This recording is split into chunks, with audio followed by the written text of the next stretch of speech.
So if So the shoe was on the other foot, and let's say this was a man who was a mayor, and he groomed a young lady, and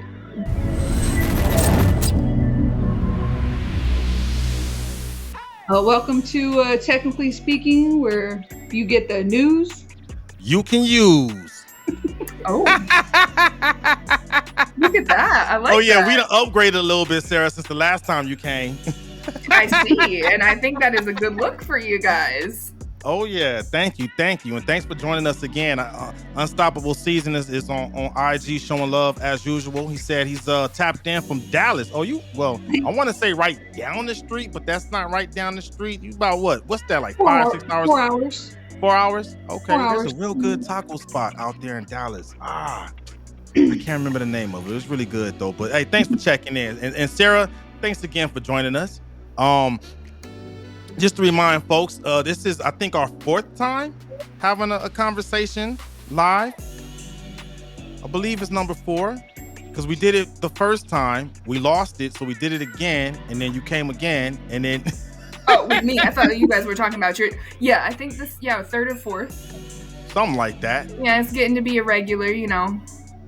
Velvet tacos? I think so. I think so. Maybe not. I don't know. But so yeah. Just real quick, anyone that's checking in, you too, Unstoppable Season. So we're going through an evolution with Technically Speaking, right? We realized that some of our off-script topics kind of connected with more people. So we're actually changing it. We're still gonna talk some tech news, but we're gonna talk about just regular everyday news that you can use too. So, and that's why Sarah joined us. We got a couple of things we're gonna cover today. And we'll just jump right to it. And we asked Sarah to come because we wanted to get her insights on this first story we're about to share. So let me go ahead and get this thing going. Make sure we are sharing the audio, and let's do the thing. A Louisiana mayor abruptly resigns from office. Then, within days of her resignation, she's booked into jail, accused of raping a minor while she was in office. It's a very serious crime, and I think that it's important that it be recognized as such. 42-year-old Misty Roberts faces charges of third-degree rape and contributing to the delinquency of juveniles. According to authorities, they began their investigation on July 26th when the Beauregard Parish Sheriff's Office requested the Louisiana State Police Special Victims Unit investigate a complaint against the former mayor. Investigators interviewed 2 juveniles, one of which was the alleged victim. Both would confirm Roberts allegedly had sexual intercourse with the young victim while she was mayor. It seems to be, oddly enough, that when I look at the people that I've evaluated and we look at some of the high profile cases, it's not that this is somebody who is, struggling financially, struggling career-wise, unattractive, unmarried. We tend to find people who are the opposite of that when we look at offenders. And so I don't think it's a matter of this person doesn't know better as much as it is a number of other things that are going on. All right. So that's it for that one. So yeah. So as y'all see, we're going off into some deep stuff here, and this is why we called Sarah in. Ladies, get us going. Start the conversation. Who wants to go first? I'm gonna just do a quick disclaimer because I am here to go deeper into my perspective. My disclaimer is I have some experience with and that intersects with law enforcement. So in criminal deviancy behavior is guilty pleasure of mine. But I'm also can't really speak to any kind of like legal terms. I can give you kind of just general knowledge of like a couple of things that I picked out watching this story, but it's not to be misconstrued with any other personal experiences of the same charges or like charges for any other person. Does that make sense? Mm-hmm. Yeah, it does. Okay, because I specifically want to say, so some of the thing, that story, that whole 10-minute video I've watched before this, and there's a lot of different activating events and words in it. And the first one that sticks out to me is the word rape. Big word. What happens? So what I usually deal with people is understanding like what activation means. I help people develop, a mindset of recovery. And so that takes going deeper to looking at your whole relationship with emotions, understanding what addiction actually means, brain science, neuroscience, all that, aka therapy. But we don't, I think, often understand, like, we just hear, okay, this person was charged with rape. It's a very serious offense. It needs to be taken seriously to not disregard the law. But that also does not say very much about the circumstances as to what was done. So we're just essentially potentially fear-mongering here with just that one word. Good point. And that what you just said, right? Bobby and I, we always had this conversation a lot. And I feel like I've been having this conversation a lot since this election season. Media, they make money off of ratings, right? So the fear mongering is kind of something that fear does best, or the media does best, right? Because it catches your attention. It caught mine, right? Right, wrong, or indifferent. Couple of things stood out to me with this story, right? Not knowing the full details, to your point, Sarah, it kind of gave me some R. Kelly vibes. But switched because there was a female here. Now, I want to lay a couple of things out and hear me out. Because even if you cringed when I said R. Kelly, even when the R. Kelly thing was going down, I was like, well, hold up now. I can go back to when I was in junior high school, right? 6th grade. I had a fine teacher named Miss Haley. All the boys had a crush on her, right? And like we would all talk about, man, if you know what I'm saying, if you know, immature boy stuff, right? Now, let's just say something would have happened, right? Any one of us would have bragged about it, right? And it's not like we would have like tried to like go tell someone because we felt like we were wronged. It would have just got out and someone probably would have taken it up just because it got out from one of us bragging like, hey man, who you got? Let me tell you something, right? Which is definitely wrong. Let me make sure I put that out there because it's still wrong, right? Illegal against the law, but just the inner like little boy in me was like, let's switch it. And if there was a mayor that would have approached me too, what? A woman with power? So that's one thing. And then another thing I'm looking at, I wonder if you got a woman in power, which is no different than men in power that maybe go after younger women, right? Couple of things right there to unpack. Oh, absolutely. Bobby, did you want to add something before I jump in on it? I do. So at the end of the day, wrong is wrong. If she, I do wish, I have talked about in a previous podcast how the media is probably one of the biggest proponent enemies of America, is because you have to be really have a good spirit of discernment whenever you're reading and listening to things on the media, because they don't exactly tell you the full story. So 2 things I want to unpack. One of them is going to be the lady who was narrating that story for the Louisiana mayor. It seemed like she kind of went soft on her, but at the same time, we don't know the full context of the story. We don't know how many times this allegedly happened and why all of a sudden this young man decided to come forward when, you know, just like you said, Geronimo, how, you know, that's something that like a boy would dream of, right? A woman in power. It doesn't take away from it being wrong, but I'm wondering what caused him to flip. Who caused him to flip? What situation did, you know what I mean? Like what happened? She had to have gotten news that he said something, which is why she resigned. You know what I mean? Before a couple of days before those charges came in. So it doesn't make it right. Everybody should be held, man or woman. If you committed the crime, then you should do the time. So yeah, no, absolutely. Yeah. I agree with you. There's a lot of things I want to unpack from this, but just to kind of, since we're on Bobby's point, is there's 2 things there. One, your curiosity I love, because that's really where we start to, like, you ask the question, you're more likely to go seek out an answer. You just got to be careful of the bias. And where I say the bias there would be technically like, who's to say that the person did come forward?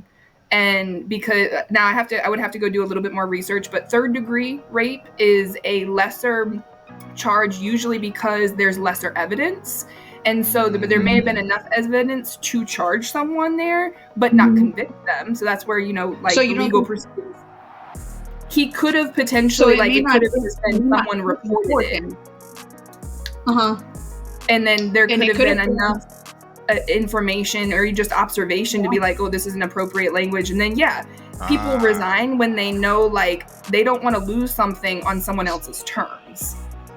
Yeah. So that's where, like, it's very, very delicate when we start dealing with perception, and not only just the media from being like, but you even picked up on her tone, which kind of leads me to my second point of, like, things that pick out to me, not to disprove. This is really just, you use the best D word, is discern. Whether it be a personal opinion or fact, is that we don't have all the facts. We're sitting here watching this story through the news. That's the only option we have to learn from it.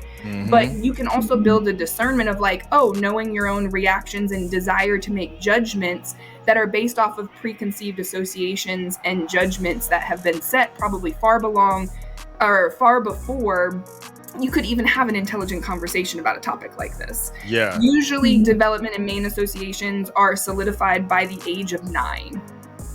So there you're looking at preconceived notions of what are your own experiences of power dynamics. So there's your young boy that's supporting, like, statement of, like, when you're a young, immature, hormones raging boy that has no understanding of what that even means, let alone what it's doing to your brain at the same time. You're more likely to gravitate towards relationships like that, especially if they are allowed and they are reinforced. And if we are coming from an old just generational culture of, like, oh yeah, you let the person in charge do whatever they want, say whatever they want, because they pay you, and you're basically, your livelihood is on the case, or your grade if you're a student teacher dynamic. That power dynamic, like, that is fear right there. You don't feel like you can actually take up more room, and ultimately that fear, I literally actually just, my group tonight was on just the relationship with fear alone, and how your prior associations that have nothing to do with the current association, it's just one emotion that ultimately reinforces your thought process and your belief system about how you operate in future situations this way. Okay. So if the shoe was on the other foot, and let's say this was a man who was a mayor, and he groomed a young lady, and we end up hearing a man running the narrative, running the story, and he's like, well, this person, because of such and such trauma, happened to do this, and then it almost sounds like he's making an excuse, because it's kind of what it sounded like for this person a little bit. I was like, wait a second, are you trying to brush this under the rug?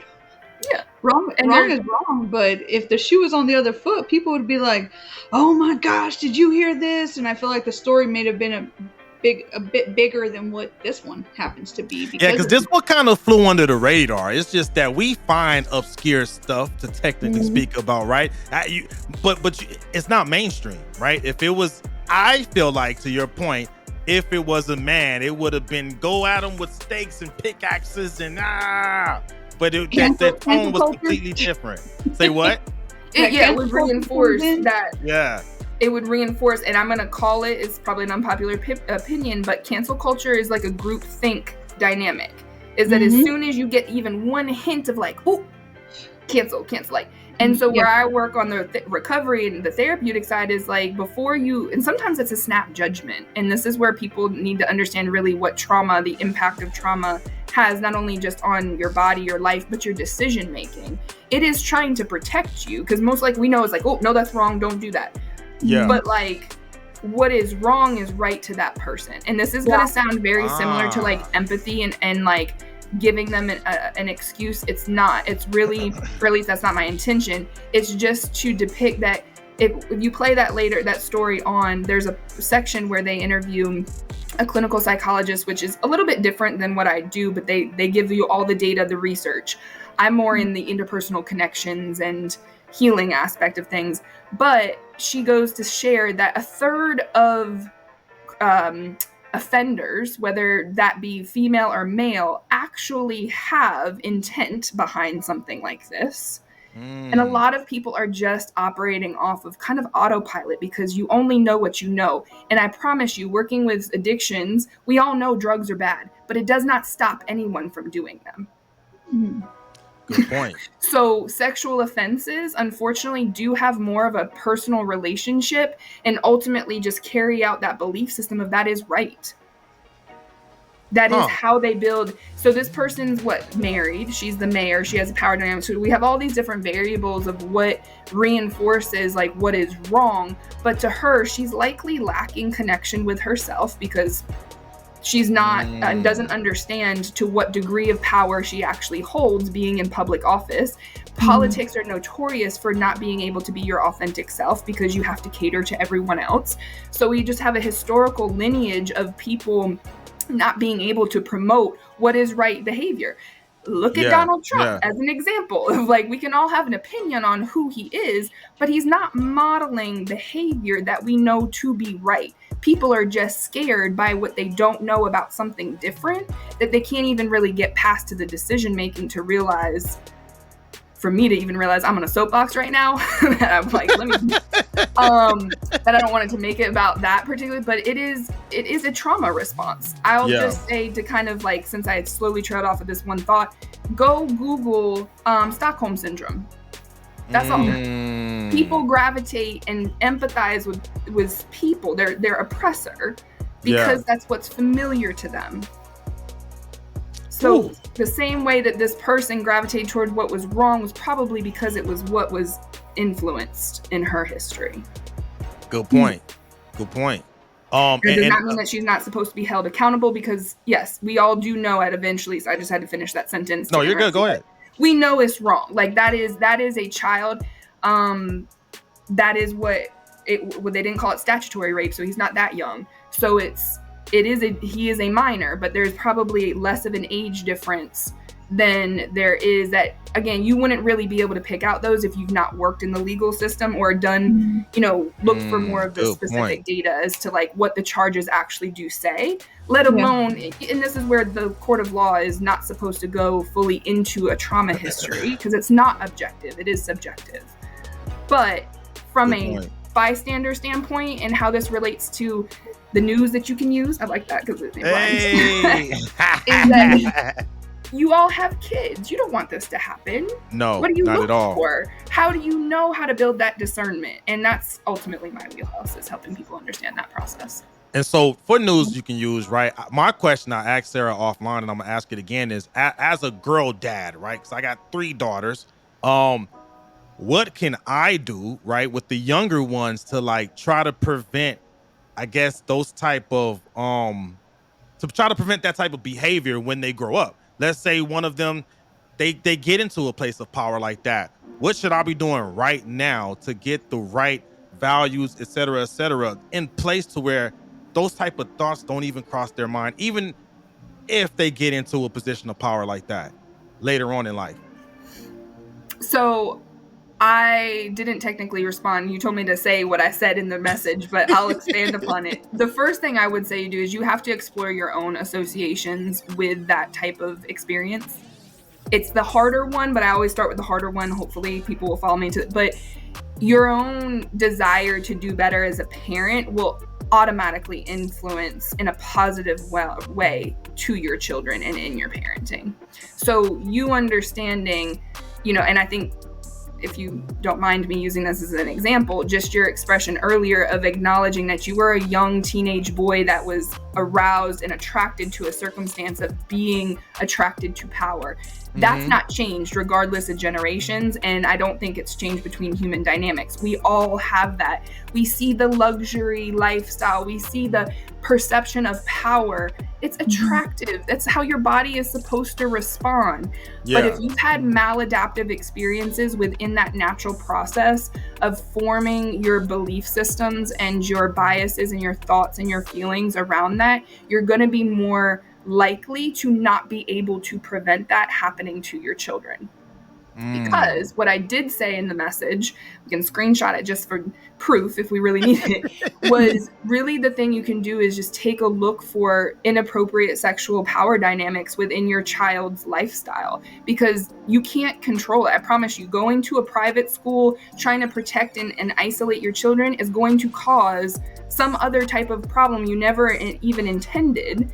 But knowing what to look for is the only thing that you can do to prevent. And then this is probably the worst part of my job is to say this, is you can't prevent trauma.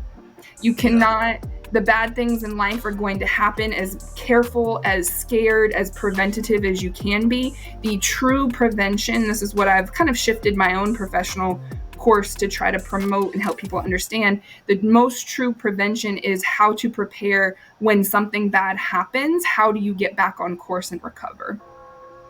Understanding the central nervous system. So, trauma is not what happens to you, it's what happens inside of you. As you were saying that, I couldn't help but to remember that speech from the girls basketball coach when she was saying handle hard better. That's kind of what was formulating as you was kind of walking that out, right? Is doing that prep work on, okay, any event, a situation happens, what do you do? How do you respond? How do you recover? Is that kind of like what you're saying? Yeah, absolutely. You have to go through the things, Bobby asked me when I'm not sure if it actually went live and recorded, but like she asked me why I got into my profession, and I can't tell you how I chose it because it chose me. My answer was trauma. My unhealed central nervous system and trauma brought me to a place where helping people was very hard on me.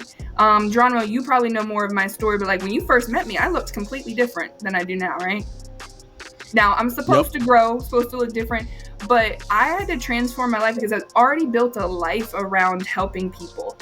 That's my passion. That's what I want to do. But if you do that with a no limit and you lose yourself in it, you become a very different person. And I became a person that I didn't have any other identity outside of that one. So I went on a journey and I just challenged some of my perspective of myself. What would I be like if I was this weight? What would I feel like if I experienced this? Doing that search and that intentional work on myself, do we get to this point where I can speak a lot more confidently, but I also expanded my own knowledge on like what trauma is. I didn't learn that in school. Everything I just said to you, I learned in my resume, the random ass jobs that I took. I was a correctional officer. I was a bus driver. The things that my ADD got me into, like, oh, that'd be interesting. Ooh, never finished anything. Learned it being a homeowner. Yes, my professional education gives me a lot of cred, but my life experience solidified that and it transformed my life. Life is the best teacher. I like that. And I've been traumatized along the way, but I know that trauma is what happens inside of me, not what happens to me. It takes some maturity too to even realize that, oh, hey, what I've just gone through was traumatizing, but how you choose to respond to the trauma is I think what's best about how adults are able to kind of grasp the concept of, okay, something bad just happened, but I can respond differently. I don't necessarily have to respond in worldly ways, whereas some people do fall into bad habits of alcoholism or they fall into drug addiction, unfortunately, and instead choose something healthier for you to deal with the trauma. Yeah, absolutely. And what you're talking about is what we call harm reduction in my field. Is you can do. No one comes to my office and is like, I wave a magic wand. I build relationships with people. I give them a safe space to practice the choices and understanding, like, oh, what's going into this particular decision I'm making about my life. If I reacted this way, what's the next best step? Shout out to Frozen 2 for that life lesson. Again, didn't learn it in a master's program. You're not going to learn, like, those are just, they're giving you information. But I went into those programs with unhealed grief from losing a parent at a young age, being overstimulated and overweight as a manifestation of that overstimulation, because attention deficit disorder presents differently in women.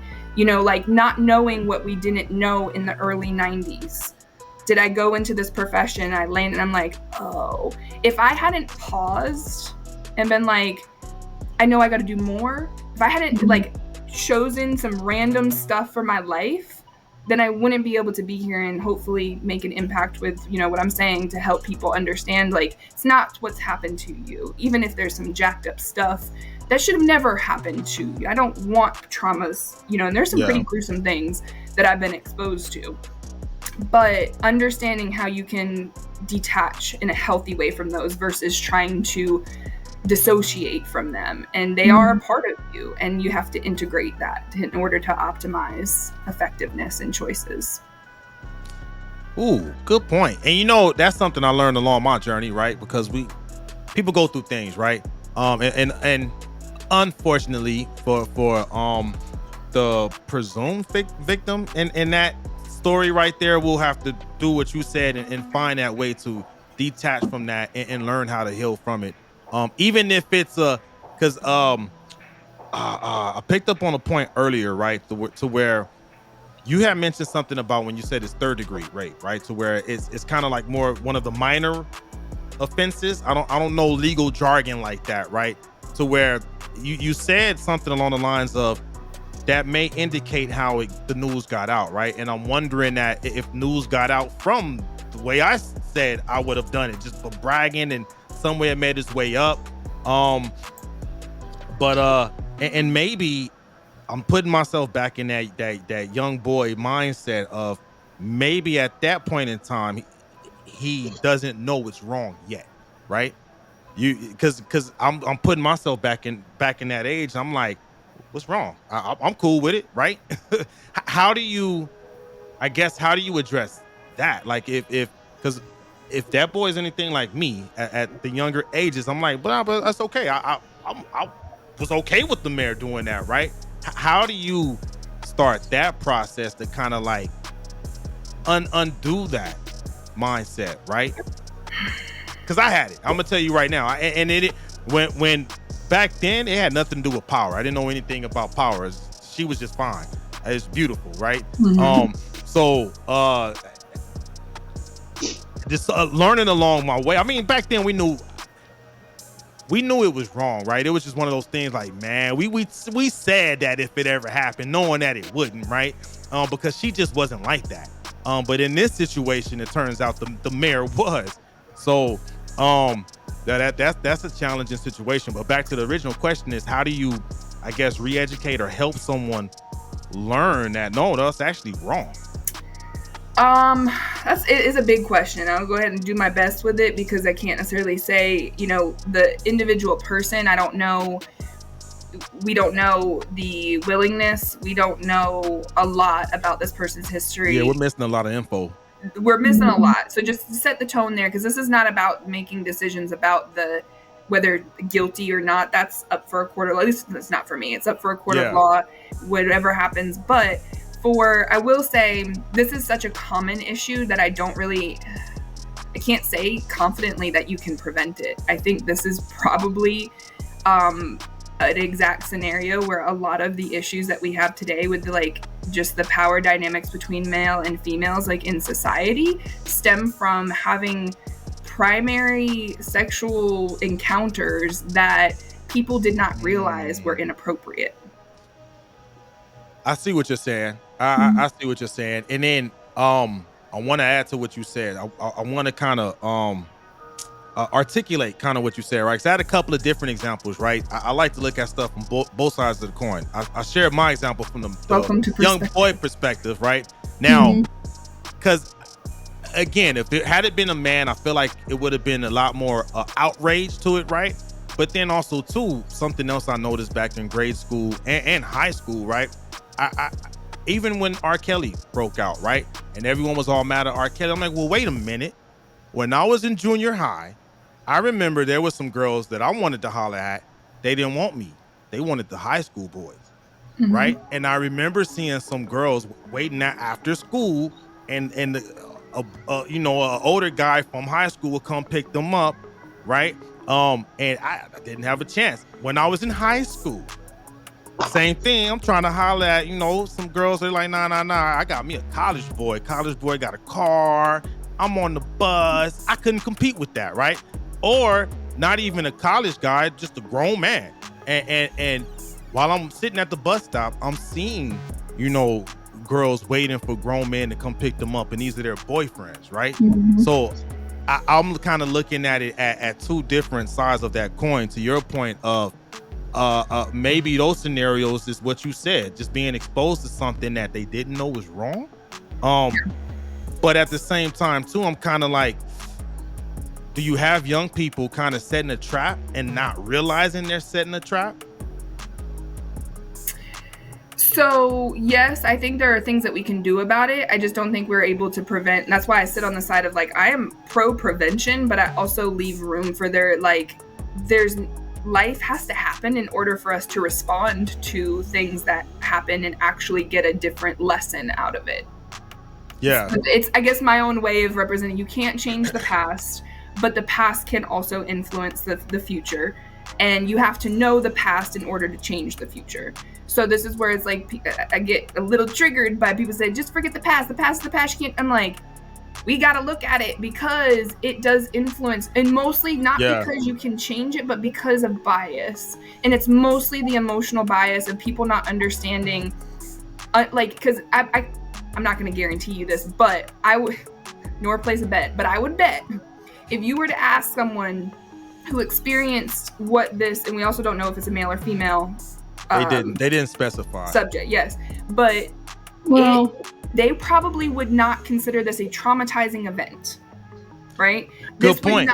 So they don't, like, not that they don't want to understand what trauma is, but they've, who really knows the impact of what experience at that age has on your brain and your formative understanding of the world, to realize, like, and to consider that, oh yeah, that was actually stressful, because it's usually during this time that people are realizing it's actually impactful to them because they lost something.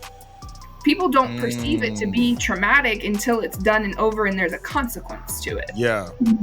Huh. And they realize it. So that's where it's like, you can't really prevent trauma from happening, but you can teach people, the youth especially, that, hey, if these situations make you feel this way, and teach them about what they're experiencing in terms of feelings. They at least from my recall, they stopped telling me about feelings in like 3rd grade. Most of these situations happen when you get to middle school and high school, because that's when that scenario you just talked about of like, oh, the cute guy is gonna like you and you should just do anything that he says because it feels good. Good point. Feels good too, and you shouldn't do that all the time. Like, no. And so understanding the pain-pleasure principle at an earlier age, I think, is probably, at least that's what I'm advocating for in my work, is teaching the youth what does wrong really mean. And I understand that it's just like, yeah, wrong is wrong, but that's also why I don't do small talk well, because I'm like, well, wrong has a lot of personal associations based off of the culture of that family upbringing. We all say, like, child abuse is wrong, but if you grew up in a family where you got physically abused, it wasn't that wrong. That's why there's carries over into generations. So when we have to open up these I think I see a lot of conversations happening, but we also have to realize the impact of that, positive and negative. It's good for healing, but it also can be a lot of information that people don't know how to process, because they're just exposed to their own stress and their own trauma, because maybe it actually happened to them and they're not equipped to deal with it, but their brain locked it away, because that's what your brain does, is protects you and wants you to be efficient and well, but it actually is quite of a maladaptive response because you don't have the understanding of neuroscience when you're like 4. Yeah. We got a comment on Instagram from Unstoppable Season. He said, I know I'm getting old, because if you asked me when I was 15, I would be high-fiving my homeboy, but at 43, I'm like, throw the book at her. LOL. Same. I mean, we're the same age, Unstoppable Season. Same, like, I go back to them, like, dude, you got the mare. But now at this age, I'm like, no, that's disgusting. That's definitely disgusting. That's because you've matured mentally. I've matured. Yeah. That concept of what is truly wrong. Yeah, and we getting old, Unstoppable Season. Just accept it. You're not that old. I promise you. I'm still trying to pass my 38, but so I think did you have anything else before we wrap this topic up, Bobby? Because I got a closing thought on something Sarah said that I want to leave off at before we move to the next topic. No, I think Sarah covered it pretty well. So just to translate it or wrap it up, something I understand, it's you hit something very hard, because I'm still, as a father, concerned how do we prevent this, right? You said something. I think as parents, because we can't rely on schools to do it, right? We got to parents. Keep working with our children to teach them how to deal with their feelings and emotions. Good. When you said that, I'm like, oh yes, I love that. Don't let these phones raise these babies. You raise these babies, man. And have these conversations with them and let them know, hey, you might be feeling like this because of this. Just get it out, right? Especially, I would say boys, right? I think even when I was younger, I feel like, especially my generation and maybe the generation before me, Gen X, like I remember they used to always tell us, oh, you're not supposed to cry, you're a boy. Oh, if you cry, you're a girl and stuff like that. We need to do better with that. It's okay to cry, get it out. Right? So teach these kids how to deal with their feelings and their emotions. So thank you for that. Can I just say it was a great closing statement, but can I just add something real quick? Go ahead. So, because if you're not quite right, because that requires a lot of parenting to help younger versions of yourself. Like that's partly why I, thank God, don't have my own biological children yet, and I'm able to help people manage this. But this is partly why therapy exists. Therapy is also a big commitment. And so if you happen to have a lifestyle that's built around, and it's pretty stressful and you don't feel like you can even process your own emotions because no one ever taught you how to help your children learn their emotions, starting with yourself, doing that. Yeah, like that. There's a couple, as soon as I think I'm like, oh yeah, that's the deepest it can go, I talk to someone else and I'm like, dang, there's really some more deep stuff out here that I don't even really realize. Is that so that you have to slowly kind of put out on the timeline how you introduce and expose yourself to what emotions are. Also, a shameless plug here is that I've created a course to help try to people and taper that workout for people. So if you can't go to therapy for whether it be insurance reasons, cost reasons, I've tried to put this information in a sequence of and a pattern that slowly exposes you to what realizing and being more mindful about this experience of emotions is. Because then you'll be able to help your children a little bit more understand and deal with their emotions. And it's not just as easy to just do it and get it done. Nah, good point. And we'll get all the information from YouTube, put it in the description below on YouTube for my YouTubers out there. Excellent point, because I feel like I'm pretty good hands-on as a father, but I've done a lot of work. I've gone to therapy several times to help with that, because long story short, I've had emotional issues being able to tap into my emotions and express feelings and stuff like that. But it's been a journey, right? To your point, which I did get that help. I did get that work. And my fellas, it's okay. We got to do it, man, because we got to be here for the kids, man. We can't let these women do it on themselves, man. Good point. Imperative. Thank you. Say what now? Men's mental health is imperative. Not gonna say y'all behind, but you a little behind. I mean, I can admit to that. I can admit to that. Not everyone, but I think men are easy. They're sponges in my comparison to my female clients, but you have a lot more to break through in terms of social stigma, I think, than women have. Yeah. I mean, excuse my French, but it's I don't know if you've seen those memes, where it'd be like, yeah, black people laughing at you for drinking water, he drinking water. I don't know if you've seen those memes. A lot of our culture is like that. He's going to get therapy. That dude is a simp. We're bad with that. We got to stop doing that, because the kids need us. To your point, right? And we can't help them if we can't help ourselves. So. Excellent point. At the end of the day, just simply is to be the best version of yourself, be the best role model and example for the girls that you can be, because whenever you're not, when that foundation of what a male role model should be in their lives isn't there, they're going to end up being attracted to people who are crappy, and we'll talk about that kind of when we move into the red flag segment, but it's the same thing, that women will often reach out to men that treat them badly because they don't know any better. And if you have a good example of what a father is, then your children are less likely to be attracted to people who will treat them bad. So be the best you can be for them. I like it. Now, that was a good way to start off the new format. Thank you, ladies. That was good. So we about to move to the next topic. We're going to talk about how Disney is shady. I'm talking shady. Let me go ahead and cue this up. And again, and I'm gonna say this real quick before I play it. Thank you everybody out there. We weren't gonna cover this topic, but I got messages from WhatsApp, Instagram, Facebook. People were like, man, y'all gotta talk about this. So, hey man, we here for the people. So we're gonna go ahead and play this one and then we'll have a conversation about it. Without even reading them, Disney is trying to use them to fend off a wrongful death lawsuit. A man in New York is suing the company after his wife suffered a deadly allergic reaction at a restaurant at Disney World. But Disney, for its part, is saying he cannot sue because he agreed to arbitrate any disputes with the company when he signed up for a free trial of Disney Plus in 2019. Joining me now is Amy Feldman. She's a lawyer and author. Amy, it's good to see you again. So first off, anyone listening to this might say, what on earth does Disney Plus have to do with this? A restaurant that was at Disney World. And what does it mean exactly to arbitrate a dispute? Yeah, so that's a very good question, Ziegler. First of all, most people don't know what binding arbitration is or what the problem is when they sign up for those terms and conditions, which, as you said, most people don't even read.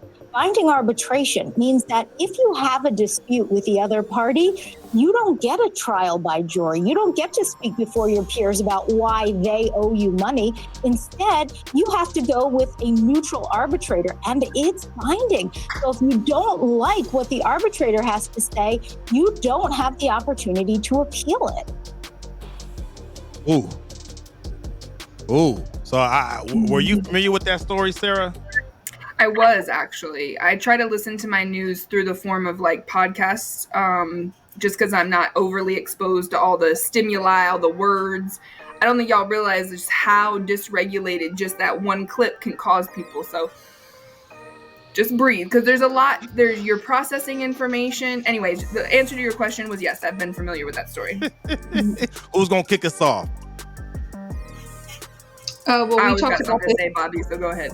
Yeah, so it's okay. No, we talked about this a little bit on Friday because we discussed this during a meeting about Disney being very shady in their policies, and just because you accept the terms and conditions on accepting content from a digital platform, does that really excuse you from something happening physically on one of your properties? This kind of goes into people not reading terms and conditions, which we've talked about before too. And people said not that so many times. People aren't reading. We're over here just yes, accept because nobody's reading. I'm guilty of it. I'm guilty of it. Yeah, I mean, does that really give Disney the give them the upper hand to be able to pass that buck back onto that individual? I think that there should have been some more carefulness kind of happening in whichever kitchen the cooking took place and whatever else happened, because I imagine when you're eating somewhere, you can let your server know that, hey, you're allergic to something, and they could do everything in their power to make sure that whatever they serve in their restaurant isn't going to necessarily come near your food. Who's truly at fault here? And at the end of the day, Disney's just trying to pass it off, saying because you accepted terms and conditions on being able to watch, Mickey Mouse, that all of a sudden, this is going to excuse them from everything. No, Disney, no. So in Unstoppable Season, he's there with you. Said, oh hell no, Disney, I'm canceling my Disney Plus if he doesn't get justice. # boycott Disney. Now, it hits home with me because I have allergies. I'm allergic to shellfish, I'm allergic to gluten, and I'm allergic to bananas. Right. So from what I understand, they told the waitress or waiter at the establishment they were at, and I guess carelessness, and then, she passed away, right? So a couple of things, if you read the whole story or watch the whole video, I didn't understand the arbitrary thing either until they explained it in this video, and I'm like, ooh, legally, and I'm not a legal professional, we have someone that's done some time in the legal world, right?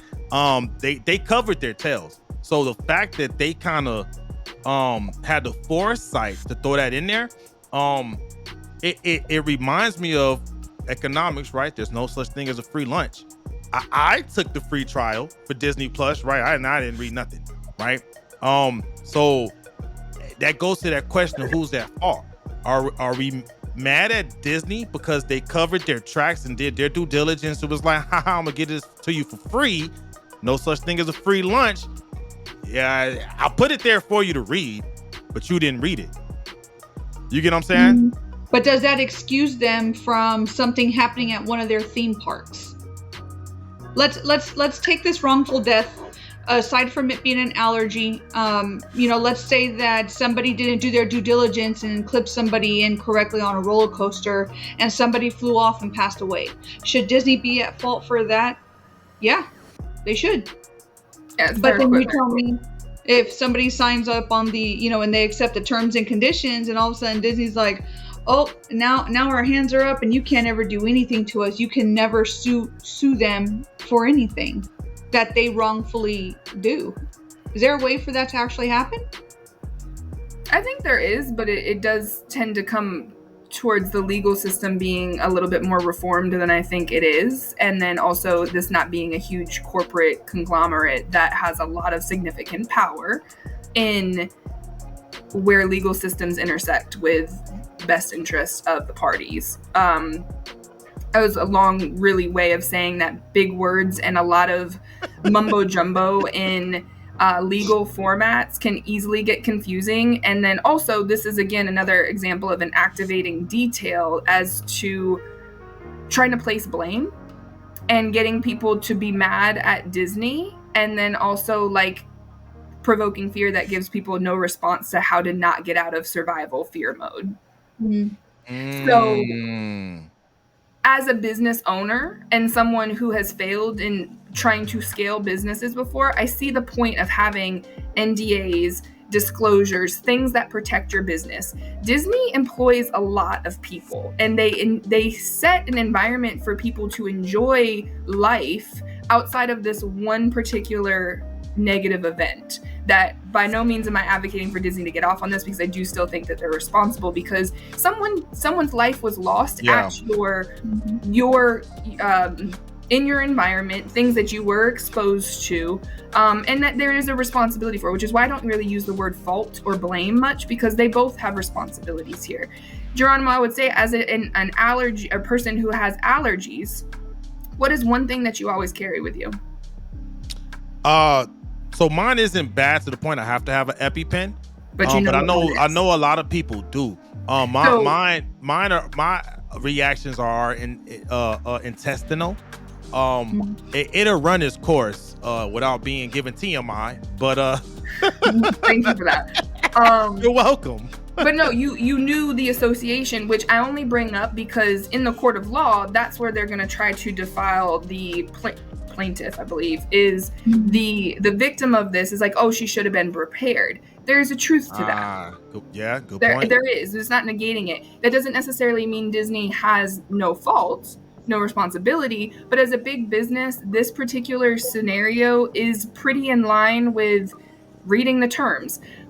But me as a mental health professional, what I pick out from just that point is, why aren't we reading the terms? And I'll relate this to a bigger issue. A bigger issue from a mental health perspective, which is why I'm stepping out of like my little closed door office, whatever this little space is, because I don't think people realize just how impactful this mental health crisis is. It's not just since COVID. This is a long-standing history of not being able to process information effectively, which is why you're seeing an increase in diagnoses of attention deficit disorder, an increase in diagnoses of spectrum disorder, as people have gone so long without understanding how their brain works and the information that wasn't necessarily provided to us. If you want to be mad at someone, be mad at the person that didn't teach you about yourself or give you the accountability to teach you about yourself. But can't really do that because they did tell us that at a very young age. Worry about yourself. Yeah. Not mind your business, but that is a nice little rendition of it. But it is understand, take care of yourself, invest in your health. I didn't do it for the longest time. And if I can only catch one person to say, hey, pay attention to why you're not reading I don't read those things. I probably would fall right into this lawsuit if I had something bad to me happen at Disney, because I did have a free trial of Disney Plus. Cool. My options are out the window, but that's big business protecting itself and a lot of other people who depend on Disney to stay in business. Yeah, good point. So before you want to be mad at someone, learn what your relationship with anger is. I'll tell you what, you and Unstoppables, no, who is this? Was Creative Native. You guys on the same frequency. Creative Native said we as Americans are just lazy. Technically, you can't sue an amusement park for dying on the ride. Read the back of the ticket. So they put the information there. I'm gonna take an educated guess that there's some kind of disclaimer saying, hey, you accept this risk, right? It's kind of like a waiver when you buy the ticket is what it sounds like. And an informed consent when you go to therapy. There you go. There you go. So there's a couple of details that are in the story, right, Bobby? It was mentioned in there that Disney, they're smooth with this too, right? They said that restaurant wasn't a Disney-owned restaurant. Like it was, I think it's like a third-party vendor that's just on the facility, the property. So because they say, yeah, so that's not us. It's that restaurant, those owners. And even if you did try to come after us, by the way, this is the arbitrary agreement they agreed to when they had Disney Plus free trial. So they like kind of double protected themselves, right? So we're like, that ain't us, that's them. And then even if you do try to come after us, it's arbitrary. And then I kind of it's kind of like one of those things to where like it's not like let's say if they wanted to not only go after that restaurant and then go after Disney, they're not saying you just can't come after us. You just won't get it your way.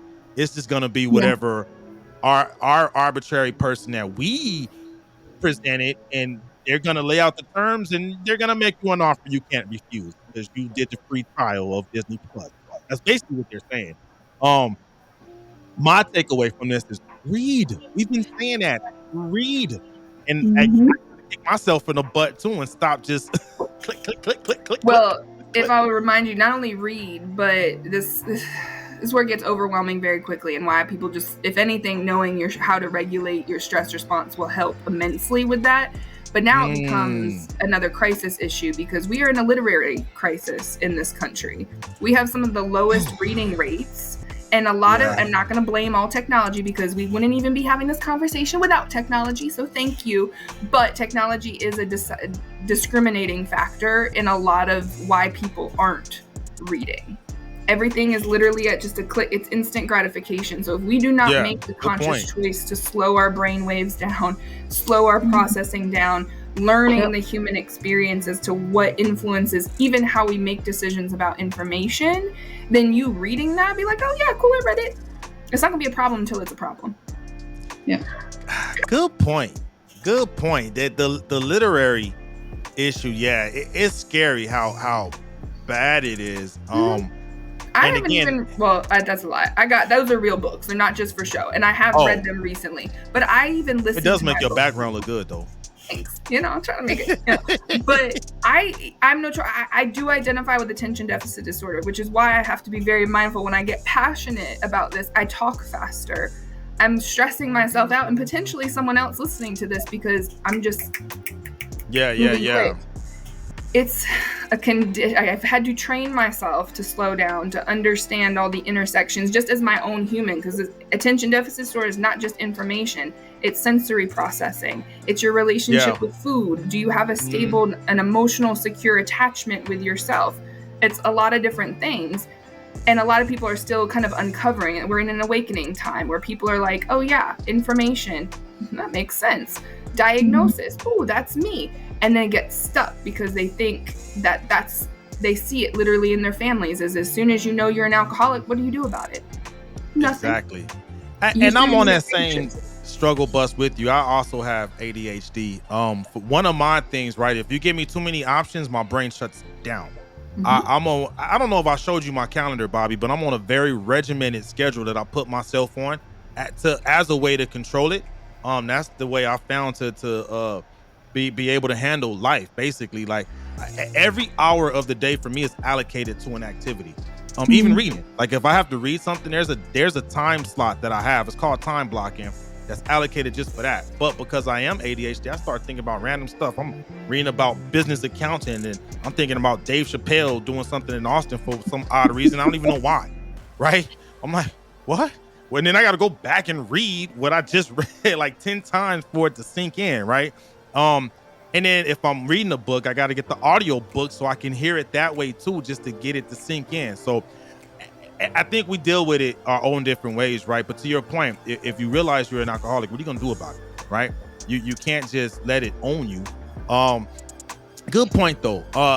Whatever we need to do to get control of our habits and why we don't read, I'll share this. I remember this one time I got pulled over when I was stationed in California, got a ticket. I was brand new to the area. And I was like, man, I didn't even know that stop sign was there or something, right? And he was like, you know what, son? Ignorance isn't bliss.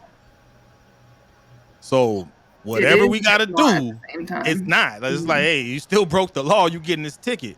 Judge not going to try to hear it either. And she wasn't. So because I tried to get that off my insurance.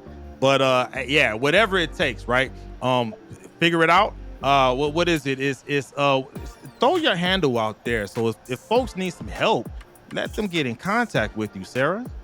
Oh, sorry. That was for me. So for you. I have a couple different ways. Googling that would actually help me immensely. SARAWILDER. I'm centralized out of North Carolina, so you'll find my website there. All my socials are linked there. But my main social is rightsize_perspective.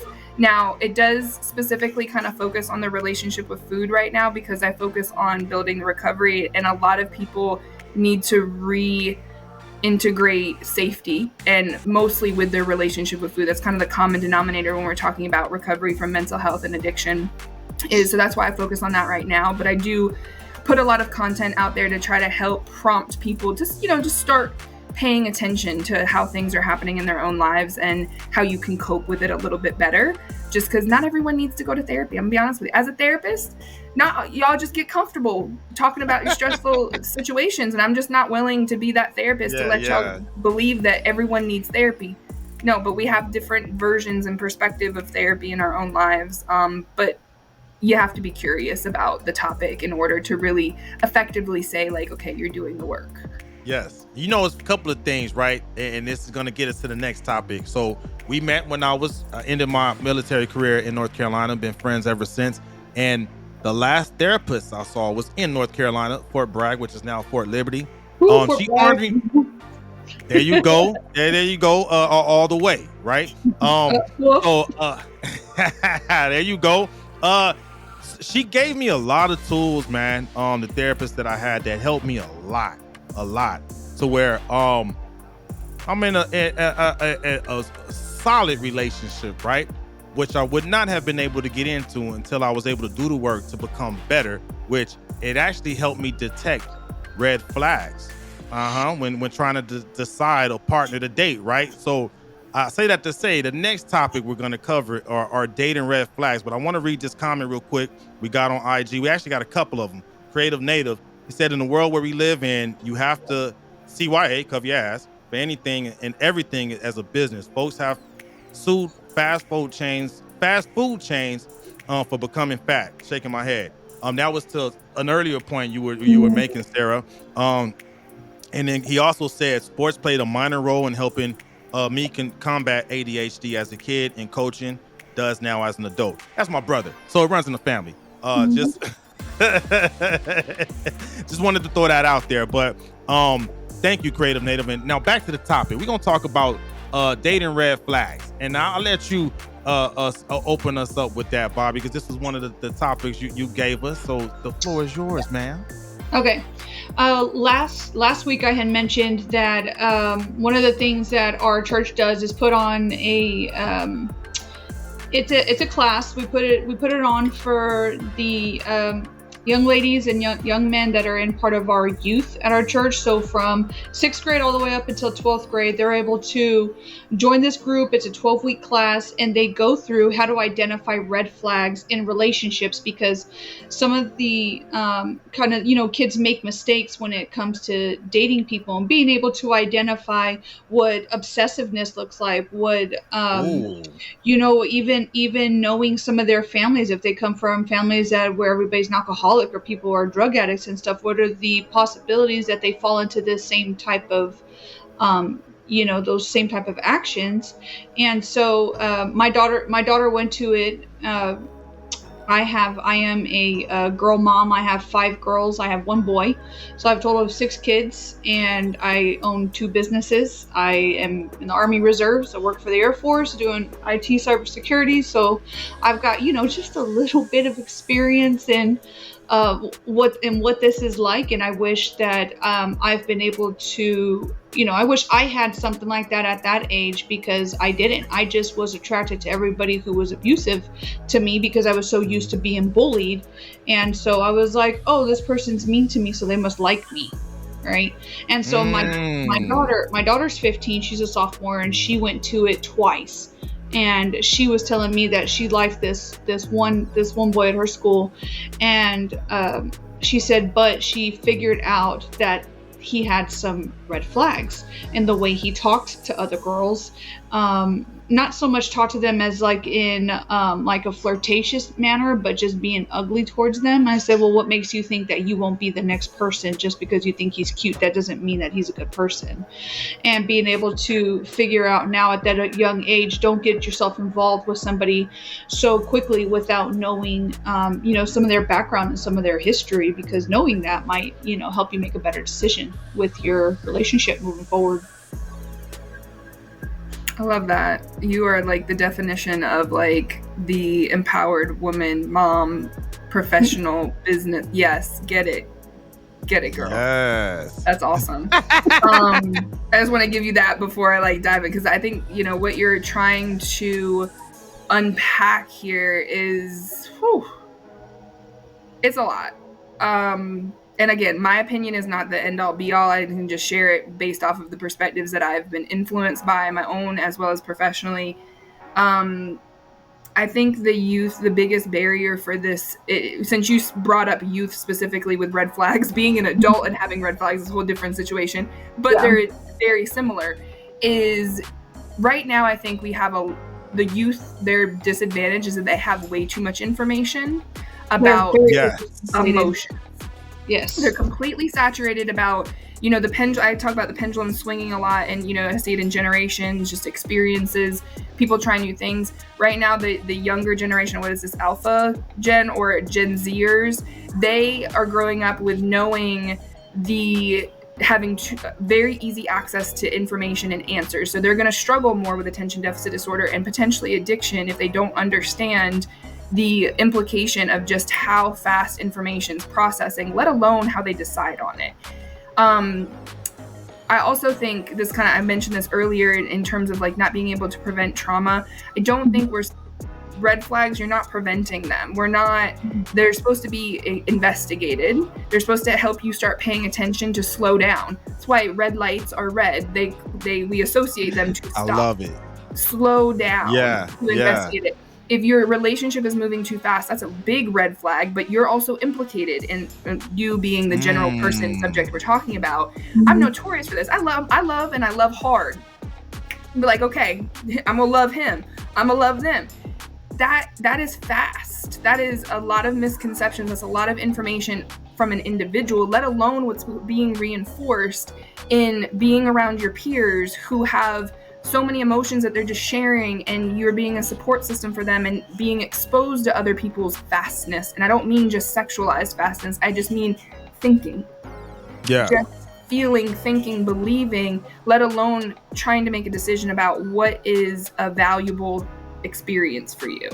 And I say valuable intentionally because I think the only thing for like parents, but then also, how we start to change and bend the cycle into something a little bit more stable is we have to model what values look like. They don't have to all be the same. By no means are we all supposed to. There's a reason we all look different here. There's a reason we have different experiences, but values are what align us, and they're also what create intention and impact in our society. And so when we look at like not only just teaching your children values, but how to align with them, they're going to naturally grow. That's why youth, I think they do have to go through some toxic relationships to realize. The hope is that they realize earlier, it's like, oh, that's not supposed to be the norm. Yeah. That's not supposed to be. I was very introverted, very shy. I did not have a lot of social exposure to relationships at an early age, nor did I have a parental figure that could model what a man is supposed to treat me like. So I didn't really pay attention to this until my late 20s, early 30s. And I'm only 35. I'll tell on myself. That's part of vulnerability. Like, I'm still learning some of that. Yeah. And you're going to continue to learn that. But if it wasn't for my profession prompting me to pay attention to what I was being told about, like, oh, acceptance and commitment therapy is very values oriented, very mindfulness oriented, I wouldn't have like, oh, I don't feel effective in my professional role because I'm not actually paying attention to myself. And then that turned into like, oh, how do I value myself? By just eating everything I want to at the end of the day? Good point. No. So it takes a lot of work. I don't think there's a lot of preventing it, but values and curiosity about understanding the human experience will help immensely in trying to just navigate other people's red flags, because I can tell you, they're blaring. They're also quite attractive. They have nice smiles. They have pretty eyes, and they say nice things. Yep. And sometimes they even give you gifts and money, and the power dynamic and how that can go awry very quickly. Yep. I think wanting to establish the foundation of what red flags look like in our youth, so that they can take what they've learned and begin to apply that as they get older. I think there's going to be some special stipulations, though, where like I can only speak to my daughter's case, where she does have what a healthy, relationship and marriage and what our home values are, on top of learning red flags, so that when she does get to that age where she does want to be in a committed relationship, my hope is that she's had some foundation before she makes that decision, and I'll be here to help kind of guide her into that. While I won't be able to protect her from all those things, my hope is I can try to give her some good perspective and guidance along the way, so that she doesn't come into some of the scary and abusive relationships that I've been in. So because of my trauma, I make different decisions to help prevent future trauma. Absolutely. Geronimo, I know I'm going to cut you off, but I got to say something. Go. Hey, you the guest. Go ahead.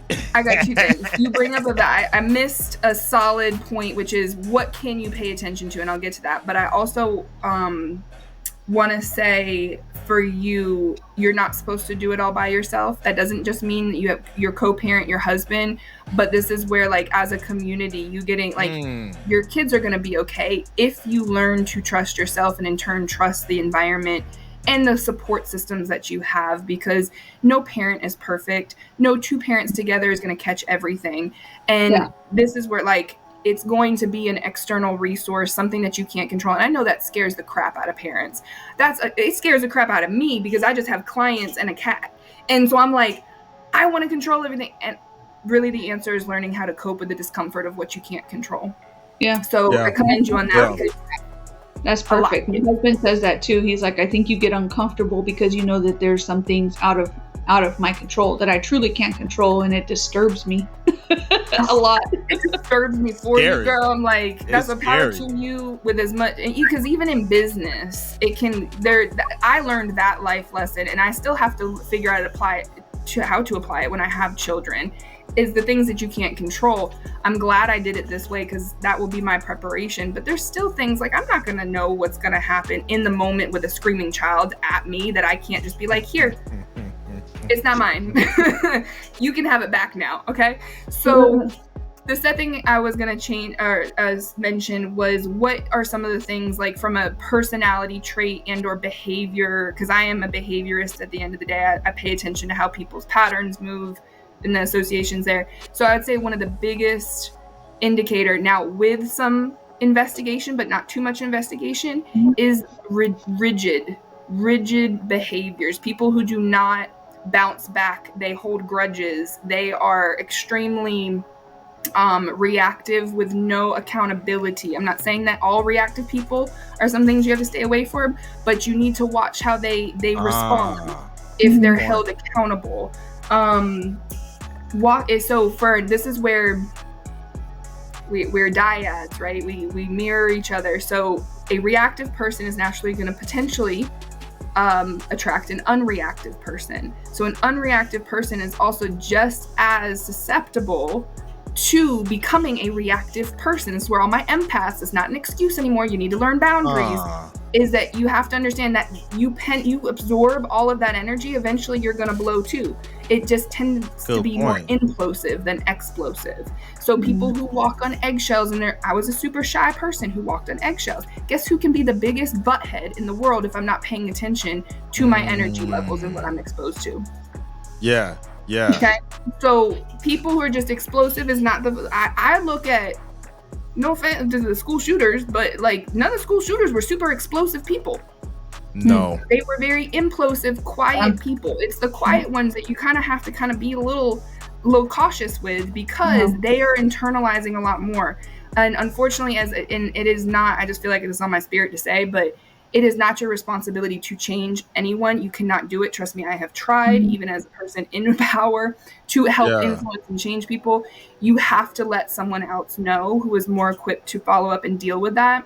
And this is where we have to understand it's not being a snitch. It's not being disloyal to your friends if you tell them the truth or you tell someone else about their truth because you are like thinking they are going to hurt someone else or their others, because they will eventually. It may not be right now, but it will if you got that feeling, because youth are intuitive AF. They will tell you about themselves, and half the time they're right. We just don't want to hear it. Is that you guys have to trust yourself. It's not a bad thing to tell a person that you trust that has some potentially some impact to, if you have a bad feeling about someone's mental health, whether it be about someone else or like, I know it's hard, but please do it. Yeah, no, 100%. Man, that was a lot. You had so many gems. I'm like, which one do I snatch? I told you I was going to try to be concise, but no, it's all good. It's all because you're giving us good stuff. And mental health is so important. But I think overall, we just, as a society, we undervalue how important it is. And like I said, I shared earlier, it helped me get to a better place in my life, right? That's why I love having you on, and I will always advocate for it. You said something earlier, but it's been a recurring theme as far as the example, right? And even you told Bobby when you was like, hey, it's not just you, it's the family dynamic, but then it's also the village, right? That's one thing that I've always thrown out there is like, we need to get back to being a village, man. Like, and you even threw out accountability. I think cancel culture has it's an oxymoron, right? Because it's like cancel culture will hold someone accountable for breaking that group thought, but then it makes it wrong to call people out and make them accountable at the same time. I'm like, because it's like you want to hold other people accountable, but then at the same time you're like, should I say something? I don't know. You got parents that are afraid to parent, right? Because they're like, man, I don't want my kids calling CPS on me. I come from a different clock. Call them. Because I also know that capital punishment is a thing, and there's levels and limits you can do as well. And I'll share this out there one day. We had a teenage daughter that wanted to test us. We called the Popo. Popo came in and gave this teenage girl who didn't want to go to school a mouthful and let the girl know, right? The parents have certain limits of what they can do, right? Capital punishment within the constraints of the law, right? And I'm just sitting in the background like, you heard that, right? It came from the cops. So keep acting up if you want Well, we to. talked about this earlier. We got the same parenting style. So Yeah, we got the same parenting style. But I say that to say, you gotta be hands-on, man. Gotta be hands-on. Like it can't be just mama, showing that example. It has to be daddy or whatever the dynamic is, right? Everyone has to help. Everyone has to help. Because you gotta know what good looks like to recognize the bad. And that's because I got caught up too. It's not just the women, right? When it comes to red flags, right? I think where I come from, I think we accepted toxicity, right? And here's the example of how we manifested it. She crazy as hell, but she fine in a motherfucker though. You know what I mean? Like we made it okay for a female to be I talk about that toxic. all the time. Sorry, like, but women have gotten, it's not just women, but women have gotten away with a lot just because they're attractive. Yep. But that was the conditioning I had to reprogram myself, right? To not accept toxicity just because she bad, right? That's something that's been plaguing, I would say, inner cities for a long time. And I didn't even, it took me well into my late 30s to really get past, I don't care how bad she is, it's not okay for her to be, for me, let me switch that, for me to accept being with a toxic person. You know what I'm saying? Because at the end of the day, I had to accept the fact that if I was ever with someone and it was a toxic relationship, that's on me because I chose to be with a toxic person. You know what I mean? And people would try to help you give yourself ways out and be like, no, but she shouldn't be. I'm like, well, the red flags were there, right? I knew she was toxic. I knew she was negative, but I stayed with her. That's on me. You know what I'm saying? I should have, maybe if I had a program like yours, Bobby, to learn that when I was younger, I could have avoided a lot of trauma, stress, pain, whatever, right? So, but I think it goes back to just as parents, man, we gotta, not as parents, we have to select a good circle, a good village, and like you said, trust that village to help. That was good though. That was really good. Well, so let me add one more thing that's kind of like weaseling its way out of here in this is I think it's a barrier, but then it's also an action towards the solution. Barrier meaning a barrier to like us changing the problem. And that's connection. Connection looks very different, but we are so, I don't know if you guys have seen other headlines about the loneliness epidemic and just the lack of, I know y'all experience it because of your conscious individuals, but you see it in terms of people's behavior, in terms of like people's increase in irritability, the lack of desire, and cancel culture is a lack of connection to resolution. Like if we can't understand how to like not excise people, I understand, people being held accountable for their behaviors, but also making them excluded is not actually helping how we move forward. Yeah. It's just a delusion. Honestly. Like, oh, they're not part of the problem. Oh, they're sitting in prison and they're exposed to the officers who work in the prison and then have families at home and live this vicariously through just their exposure to the people that are behind cement walls. That's a whole nother topic for another time. My main point is what can help. What's the issue is the lack of connection. How do we get more connected? And that is at least my philosophy, but a lot of the research shows is you have to understand your own connection to yourself. We're so disconnected between screens, and that's not a bad thing. Like that's a good form of connection, but we're actually losing sensory perception by looking at you at a screen. All I've been doing is staring at myself and making sure my bangs don't fall in my face. Not all the time, but or I look at other people's, your environment, and then, mind you, my brain, I assess and I observe for a living. So it's like I have too much information about you already, just based off of seeing into your personal world. So there's an issue with social media. It's helping connect us, but we have too much distorted information that actually pertains to us that makes it an issue of how do we actually connect with people in real life. Good point. So connecting with ourselves as individuals, and that's part of learning how to recognize red flags in others and potential dating partners, huh? Yeah, because you got your own red flags you got to figure out too. Good point. And again, I had to learn that through my journey, right? And I'll share a story on how I learned some of my red flags, right? I come from LA, and we may not be the nicest people coming from LA, especially South Central.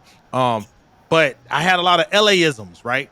That I had, and I was dating someone that was from Alabama, and she would point stuff out that I just wasn't aware of. Because I mean, it's normal from where I come from, right? But then I read this book called How to Win Friends and Influence People, and I got to certain sections that were talking about how powerful words can be, right? And like literally, it was describing what she was telling me, and I was like, "Uh-oh, she's right. So I had to like realize, okay, first, I'm sorry. I did not realize that I was being a bad person to you. And words matter, right? To where I had to have, to your point, right, realize that I had red flags that I was just throwing out all over the place. But I had to own that and be like, you know what, you're right. I am an asshole. I need to stop. And then had to be open to that feedback to be like, what else am I doing? And then I'll read it in the book, confirm it. All right, I'm not gonna win friends if I'm acting like this, right? And it, so yeah, good point. We have to be able to take accountability. I had those red flags that I had to start controlling in order to, attract the right person that maybe they're not red flag like lists. They still have red flags, but they're open to the feedback. Say, maybe we can work on this, right? This is what I did, try to help not be this kind of way. Now I will say this, because I've been on that journey and now I can detect the red flags. People aren't very welcoming when you address the red flags and be like, you know what? Hey, I think you could work on that. And I think we could be a tighter unit if we work on these red flags together. That where we've reached a point to where it's very hard to get that connection going, because if you try to say, hey, I noticed this, let's try to work it out. To your point, you said this, we're not really focused on the solution. We're more just it's just a problem. Now you're the problem. Now get out of here. You're exiled. Yeah. Like it's crazy.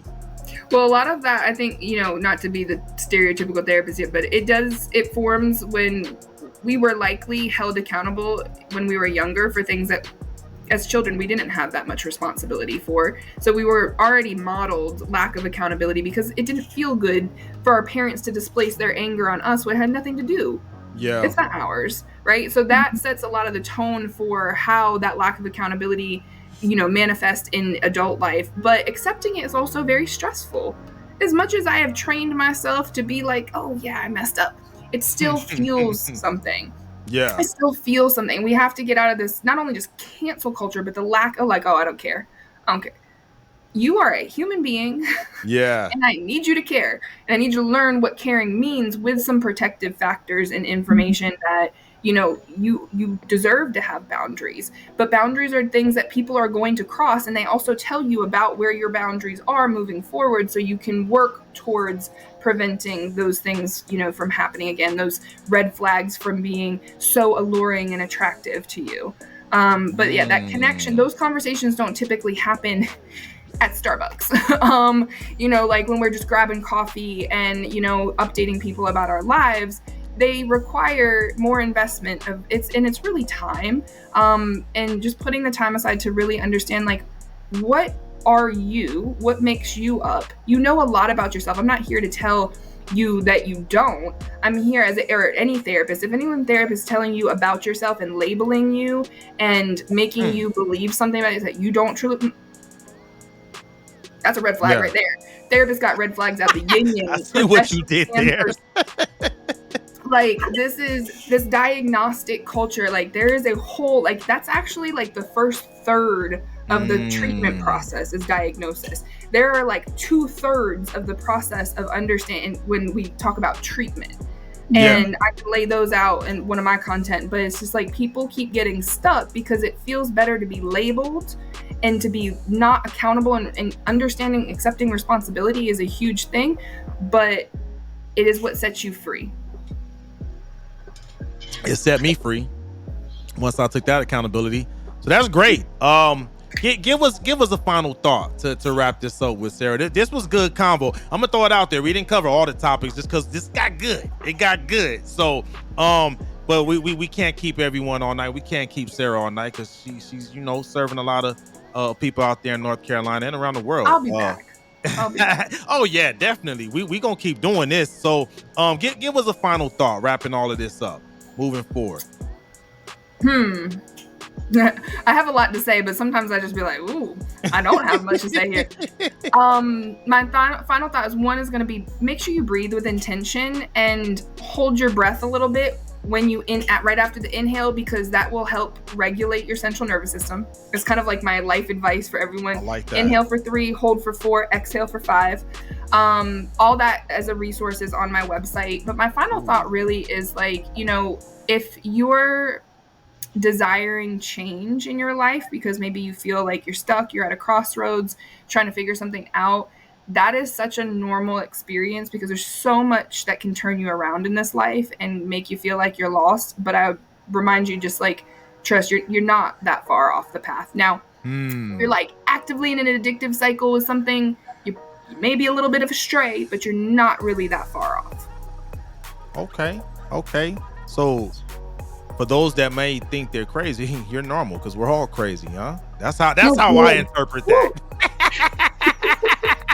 Yep. Woo! No, thanks a lot. This presentation did not get discovered insanity. It did not. It was through tough mental processes and trauma and coming out to the other side, and I still got a lot of life to live. So, same here. Well, thank you, Sarah. Yeah, you gonna be a repeat offender over and over again because I like what you bring, and I like how you force us to think, because you had me taking some journeys. I'm like, man, okay, I remember that. So thank you. And again, before you sign off, let folks know how to get in contact with you one more time, because I'm seeing a bunch of people pop in on Instagram, and they're like, some of the things they're saying that they're really getting value from what you're sharing. So let them know how to get in contact with you one more time, please. Okay. And just to finish before I do that contact, is just take it slow. You can just slow down just a tad. You'll have better results in your life. But get in contact with me. You can find me. So Google my name, Sarah Wilder, out of North Carolina. You'll find my website. You find my Instagrams. I do have a YouTube channel where I do a lot of just these kind of, honestly, they're just talks to myself, but you know, to people, I'll go live, and I have a library of just topics that if you want to choose one, honestly, it probably is like a therapy session if you just reflect on the topic. So YouTube, website, and then Instagram is that my Instagram handle is on the screen, right_perspective, or Perspective Counseling PLLC on Instagram. Boom. Thank you. And Bobby, you know what? We've never, since you joined the show, you never really threw out there what you have to offer, because you are also a business owner, entrepreneur. Let folks know what you're doing and tell them how to get in contact with you. If you're in the San Antonio area and you're having issues with your home because of water damage or mold, you can get in touch with us through Patriot Restorations, LLC. We are a woman-owned business, disabled veteran-owned small business here in the state of Texas. And serving the three greater counties outside of San Antonio: Bexar, Wilson, and Atascosa. Nice. Yeah. And then I'm Tech Von Go at Tech_Von_Go on all platforms except for TikTok, because I don't do TikTok. But everyone, IG, Facebook, YouTube, thank you for the love. Hey, Sarah, this has been a pleasure. Hopefully people get some really good vibes from this. We were getting some good feedback on IG, people saying that they love the new format. So hey, y'all be safe out there. Y'all have a good night. Peace.